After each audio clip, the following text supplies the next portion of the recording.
Yes. So I think I just begin now. Hello everyone. I'm Xue Chen, Axel Song with Green Post and China-Europe Dialogue, two online media websites, greenpost.se and chinaeurope.eu. Remember that? So today we're lucky to have a chance to interview Professor Andrea Rinaldo, Stockholm Water Prize winner. So congratulations, Professor Rinaldo. Thank you so much. So how did you feel when you received the prize from the hands of His Excellency of the Swedish King, Carl XVI Gustaf, last night? I was emotional, of course, and it was like I had my heart pounding, but the ceremony was very beautiful, very beautiful. And then when I went to the podium, I was still even more, because it was later. The king was so gracious that he really had a nice presentation, even talked about my work. And then they gave my thanks speech, and I thought I was stumbling on the way to think. I was so nervous, but it was beautiful, beautiful. And the royal family has been most gracious, I have to say. I'm very impressed. Mm-hmm. And why did you win this prize? So what have you really invented or discovered in your research?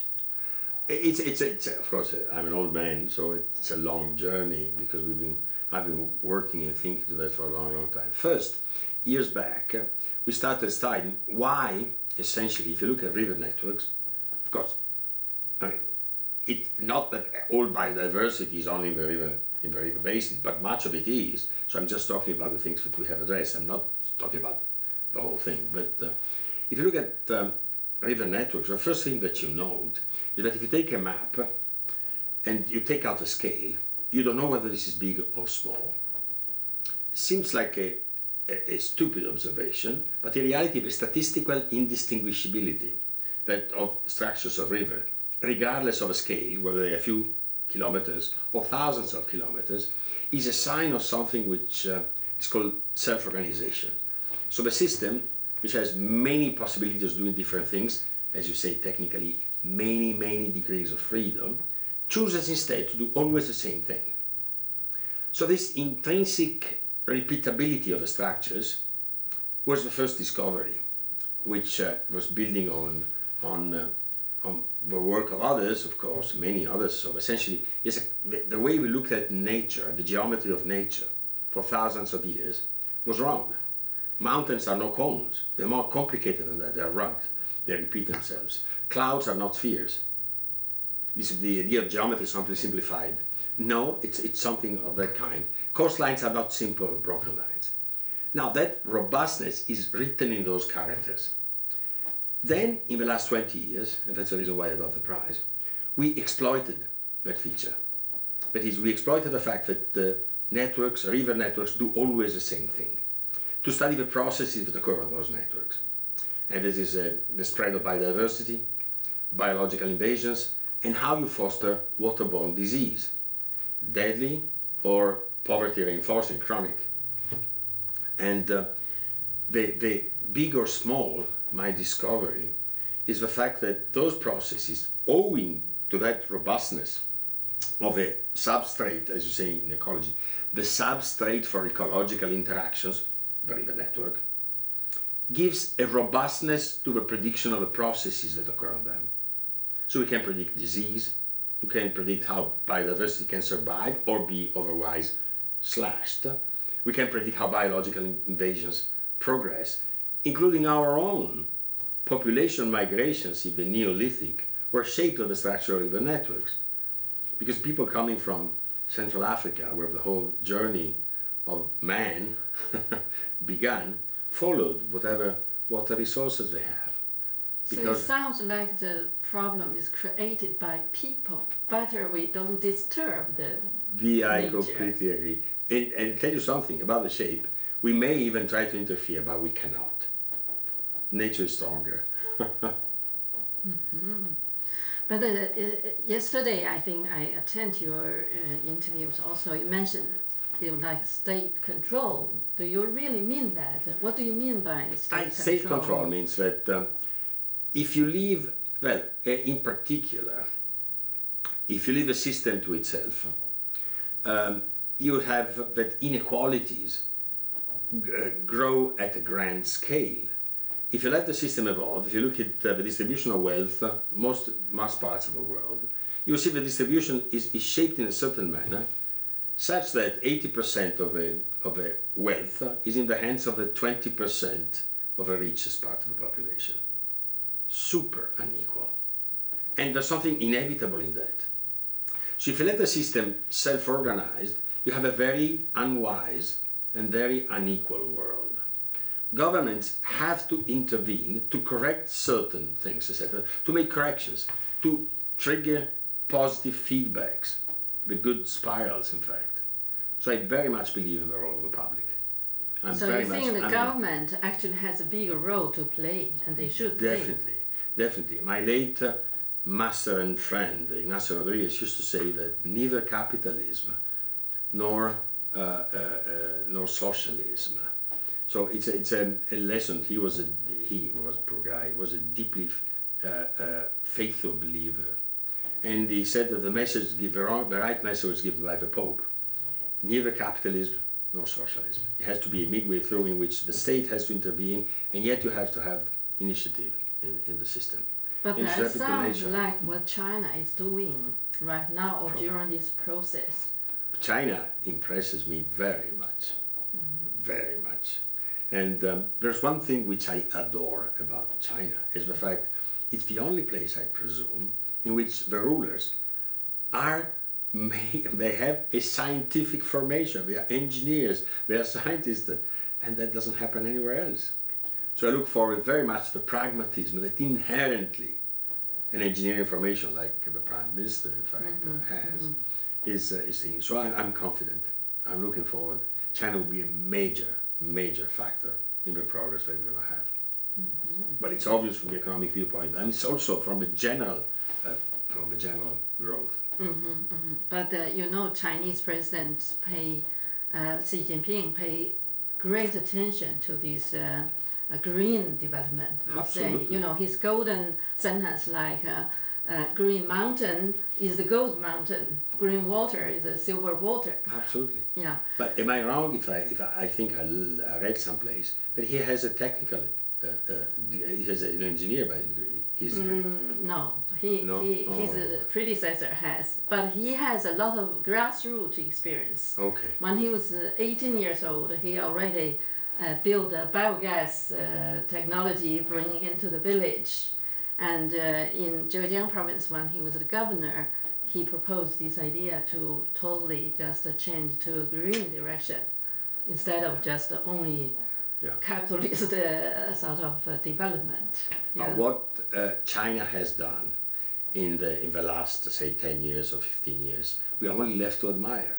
And it's obvious from the fact, but it's not for me, of course, who am I to judge, but obviously that the role of China towards a wiser world would be fundamental. But when you say population movement, you mean the real population of people?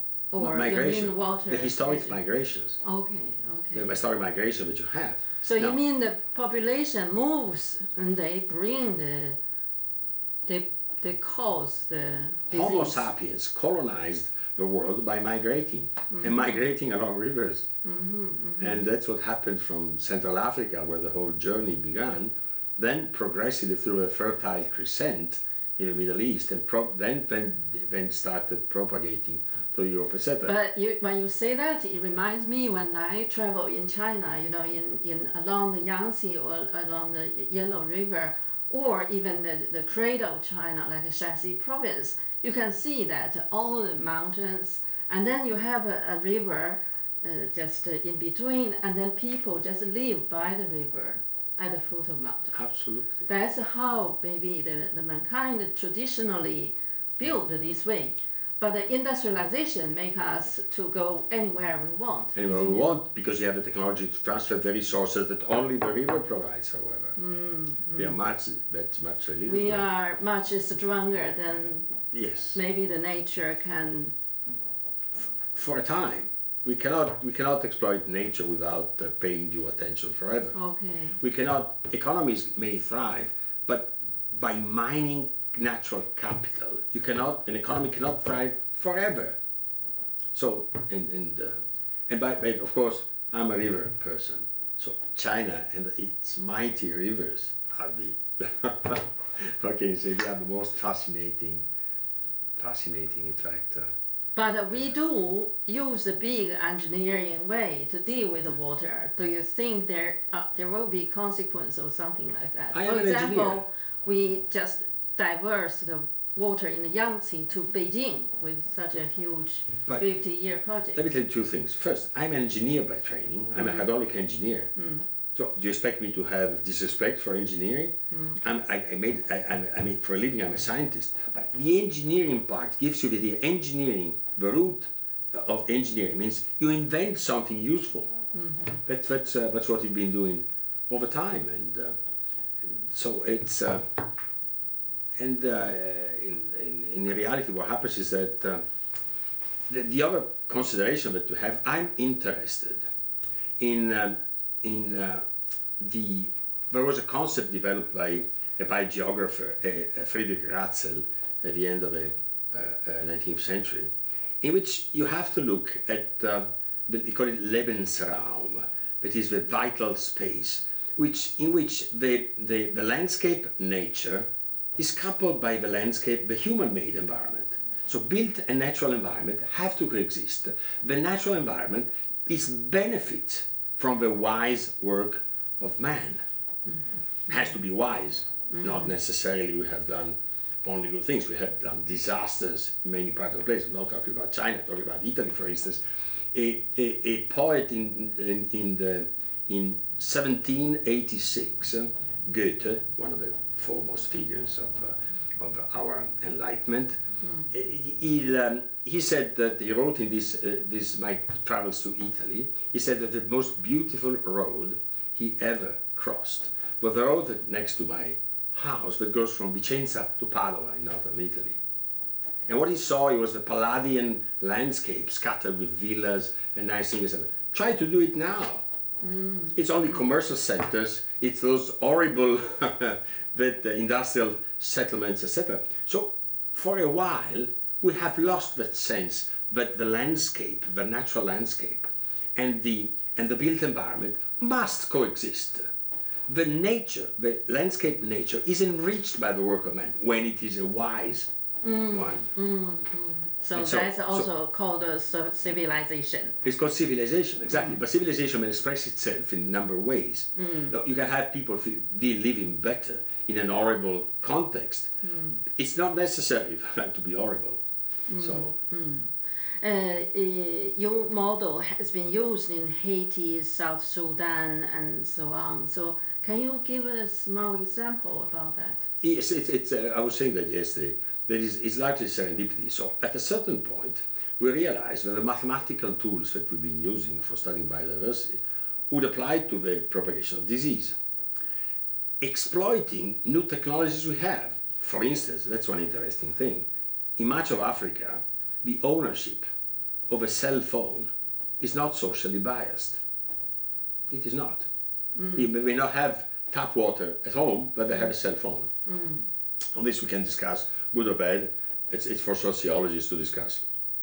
What I can tell you that the GPS, which is in a cell phone, is telling me where people go. I don't want to control people, but I know where they go, because where they go is where the infections go. So we coupled things with the mathematical description we could handle from our previous experience, by serendipity could apply to disease, and the fact that you can have a very complete big data map of where people go. That's the prediction of infections becomes really, with the tricks which are typical of the engineering that we use, that is, we can calibrate properly, we have the models, etc. We know when the model makes sense, when it gives reliable responses. So essentially we can predict the spread of disease. And actually, the shape of the river network is a template for where disease goes. That's an interesting finding, actually. Also about change, especially in terms of climate. You said maybe then in the future there will be even quicker change. Yes. Is it your prediction? It's not mine. It's an obvious observation. If you look at it's called hockey stick diagram. So if you look at indicators, whether social, economic, or biogeochemical, if you look at the population of the world, if you look at the consumption of forest resources, if you look at the consumer of fertilizers, if you look at the concentration of CO2 in the atmosphere, or the concentration of methane in the biosphere, you can go the temperature anyway, and temperature of the surface temperature of the oceans, which you measure very accurately. What you had that from 1710, when we started more or less measuring in a reliable manner, you get a flat curve until 1950. At 1950 it starts going up, and it goes up and up and up. It's the acceleration what worries us the most, because it's inevitable that this generates the kind of extreme events that we see. There's a physical law which you cannot escape. It's called the Clapeyron law, that says for each degree of temperature, of increased degrees of temperature of the local atmosphere, that atmosphere, the local atmosphere, can hold from 6 to 7% more water vapor, more water then. What do you want it happens when you have a cold front meeting a warm front? You have more water to dump, and you dump bigger rainfall effects. And it's inevitably true that you're going to have stronger storms. They call it tropicalization of the climate. It's a direct consequence of the temperature. It's more complicated to demonstrate, but it's highly likely that the increased drought, that the longer spells without rain, are exactly related to that. They're two faces of the same coin. It's more complicated, but there isn't a compelling demonstration, perhaps serious hints that it's the same fact. So the culprit is the fact that the planet, the fever of the planet, as Lovelock used to say, this increase of temperature is the source of all bad things that are happening to us on a global scale. But then we as human beings, we actually want to have a higher GDP, want to have industrialization, more development. So is this a contradiction? No, it's not. We have to have people staying better. It's totally necessary. We have to take precautions to minimize the impact of that. We have to pay attention to that. You cannot squander natural capital at no time. Because we have to have, in the long run, in a dilapidated country, no one will live. They will abandon it later on. So we have to be far-fetched. You have to have a view to the future which is respectful of both nature and the obvious fact that people has to live better than they used to. That's an ethical necessity. So the kind of I've seen that in many places, even in my country. I'm talking about my country, I know well. But you have these guys that had the nostalgia for when nature was intact, etc. And then the peasants will live in a house without any kind of services whatsoever, with the animals in the house, without the floor, without a concrete floor, maybe ugly, but then you live better. So we have to be able to contemplate all of that. Not necessarily we have to pay a high price to the environment for having people living better. We have to pay attention. But at the same time, pay attention to minimize the effect. Yes. You have to be aware of both. It's built and natural environment have to coexist for an obvious reason.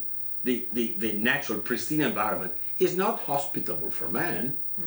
So we have always manipulated it to make it suitable for our interests, and which is perfectly fine.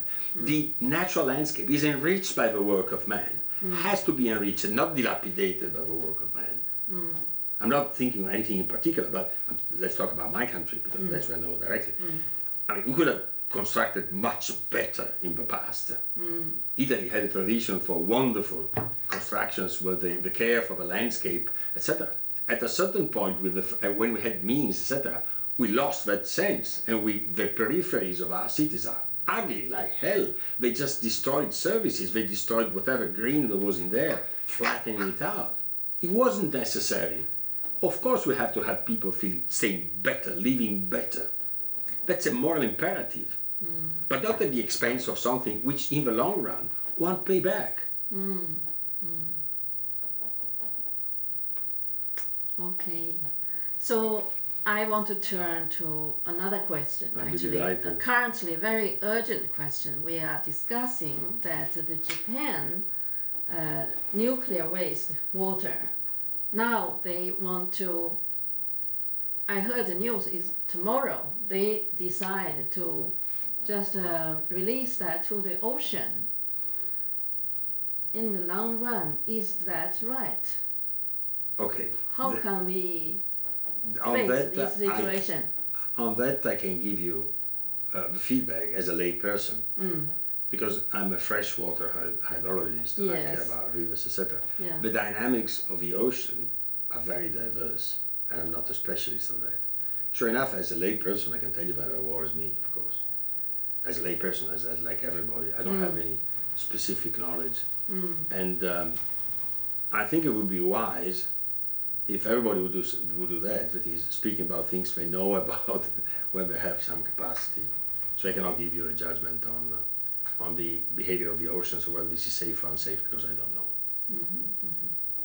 But you know, in the natural system should be a balance, like you say, it's a structure itself. Yes. But if we put something more, like more algae, more carbon, or more waste into the ocean, then it will be harmful for... Of course.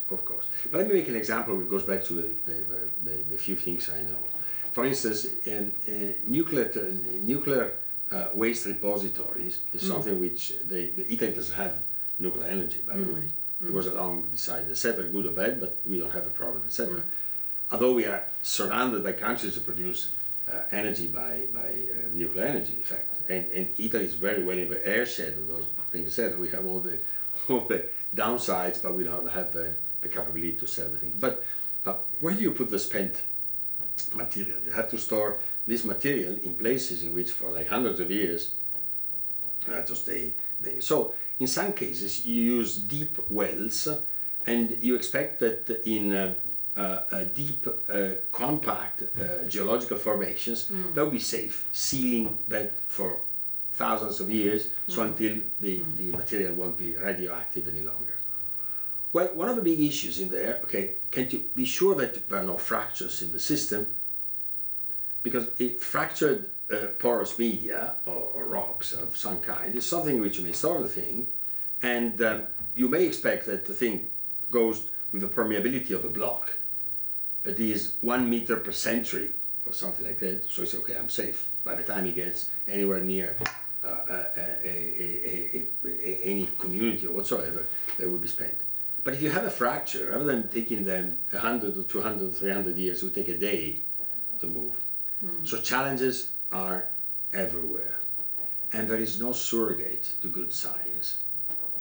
In the case of the problem in Japan you mentioned, of course, you have to have, and I have hope that this is done properly, that there are persons that can evaluate the consequences of the actions to the top of the knowledge we have. And as time come to the end, I think you bring your grandchildren here yesterday, and it was so lovely and wonderful. For the future generation, what's your wish for them, or you give some advice to our next generation?